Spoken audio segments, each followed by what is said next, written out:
Anxiety, often misunderstood yet profoundly human, resembles the sharp strokes of a master swordsman's blade, piercing but vital to mastery.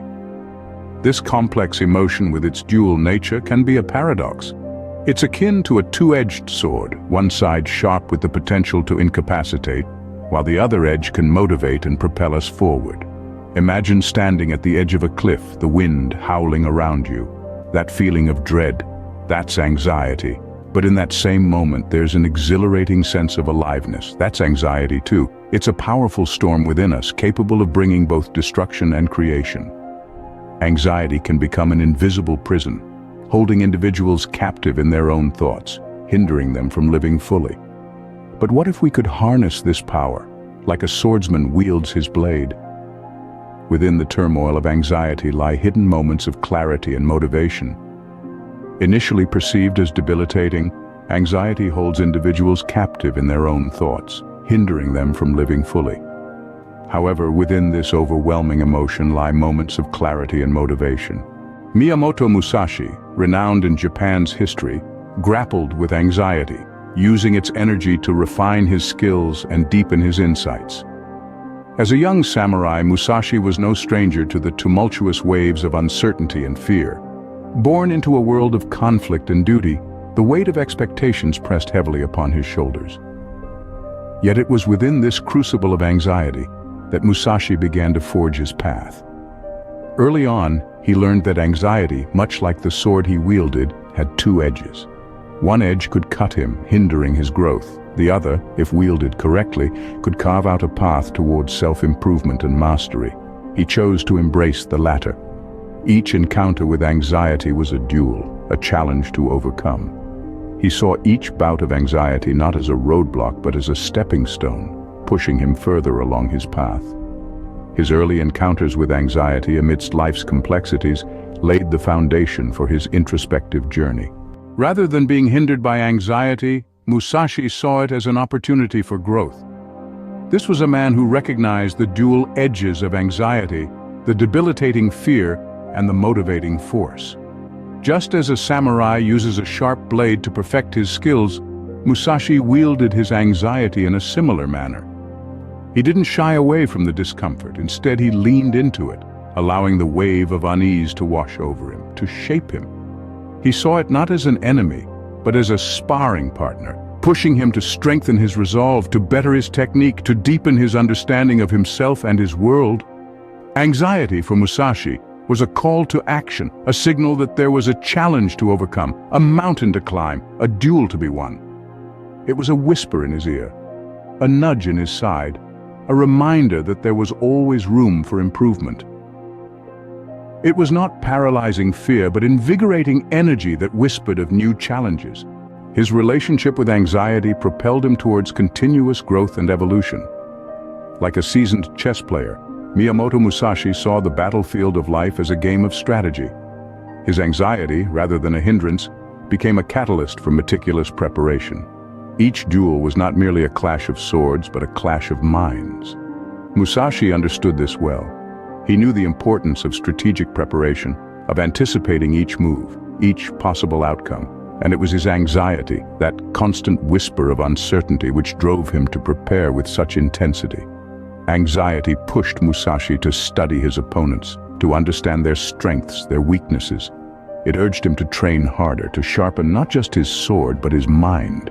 It made him question, evaluate, and refine his own strategies. In the face of anxiety, Musashi became a master strategist, a warrior not just in body but in spirit. Anxiety for Musashi was a call to strategize, to plan, to prepare.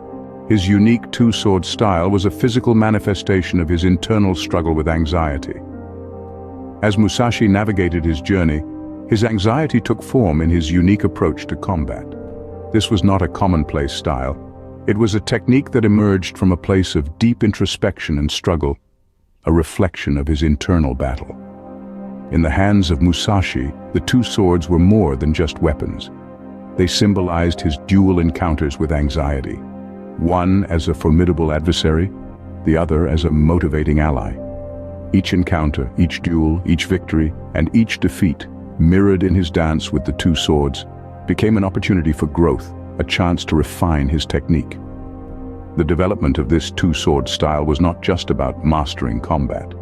It was about understanding, channeling, and ultimately mastering his anxiety. His swords became extensions of his inner self, a dance of fear and courage, struggle and triumph. The two swords symbolized his struggle and his victory over anxiety. In solitude, Musashi found a sanctuary where he could confront his anxiety.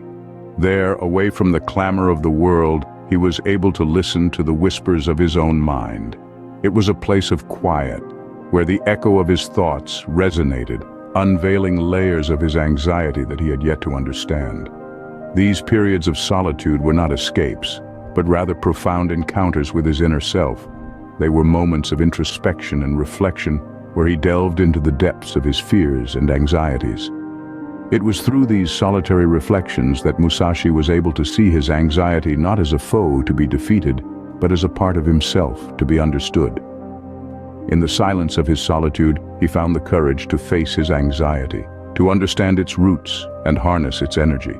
His solitude was a mirror reflecting his fears and his strength. Musashi learned to embrace the uncomfortable, to harness the power within his anxiety. His journey, like a roller coaster ride, was filled with ups and downs, twists and turns. But with every challenge, every bout of anxiety, Musashi saw an opportunity to learn, to grow. His perception of anxiety shifted. No longer a burden, it became a tool, a guiding light in the darkness. He began to understand that anxiety was not his enemy, but a companion on his journey, a whispering wind foretelling of challenges ahead. He used his anxiety as motivation, as fuel to push himself further, to strive for greatness. He ventured into the unknown, stepped out of his comfort zone, and faced his fear head-on. And in doing so, he found a strength he never knew he possessed. In the heart of discomfort, he discovered resilience. In the midst of anxiety, he found clarity. He found comfort in the uncomfortable, strength in his anxiety. Musashi's legacy is not just of a great samurai, but of a man who turned his anxiety into a source of strength. The ripples of Musashi's life continue to spread, his story echoing through the ages as a testament to the power of harnessing one's inner turmoil. His name is not merely synonymous with the image of an unbeatable warrior, but also with a man who transformed his innermost fears into a guiding light. Musashi's teachings, his strategies, his philosophy, all reflect the profound understanding he developed of his own anxiety. He demonstrated that it is not about eradicating anxiety, but about learning to dance with it, to use it as a compass guiding us towards self-improvement and resilience. His legacy serves as an inspiration, a beacon for those navigating the turbulent waters of their own anxieties. It reminds us that the most daunting battles are often fought within our own minds. Musashi's life teaches us that anxiety, when embraced, can become a powerful ally. In his final duel, Musashi faced not just his opponent, but his own anxiety. The air was thick with tension, his heart pounding like a war drum, his mind a whirlpool of thoughts. But Musashi, the seasoned warrior, harnessed this anxious energy, channeling it into a razor-sharp focus. His every breath was in sync with the rhythm of the duel, his every move a carefully choreographed dance of life and death. His anxiety, once a debilitating foe, had now become his most potent ally. It sharpened his senses, quickened his reflexes, and fueled his determination. The duel was intense, a battle of wills as much as it was of swords. But Musashi, with his anxiety as his guide, emerged victorious. He had not only overcome his opponent, but also his own fears. His victory was not just over his opponent, but over his own fears. Musashi's story is a testament to the power of embracing anxiety. As we've journeyed through the life of this legendary samurai, we've seen how he used anxiety as a tool, not a roadblock. From the dual edges of anxiety to the young samurai's early encounters with this emotion, we've seen how it shaped his path. Anxiety for Musashi was a motivator, driving him to strategic preparation and mastery of the two swords. His solitary reflections show us how he turned anxiety into introspection, leading to deeper understanding. Embracing the uncomfortable, Musashi used his anxiety to forge a legacy as the lone samurai. His final duel was a testament to the power of transforming anxiety into strength, resilience, and ultimately victory. So let's remember, anxiety, like the samurai's blade, has two edges. It can cut us down or carve out our path to greatness. Like Miyamoto Musashi, we too can learn to see our anxiety not as a hindrance, but as a path to greatness. Thank you for watching. If you found value in what you've seen, we'd love for you to hit the like button and subscribe to stay updated. We're grateful for your support.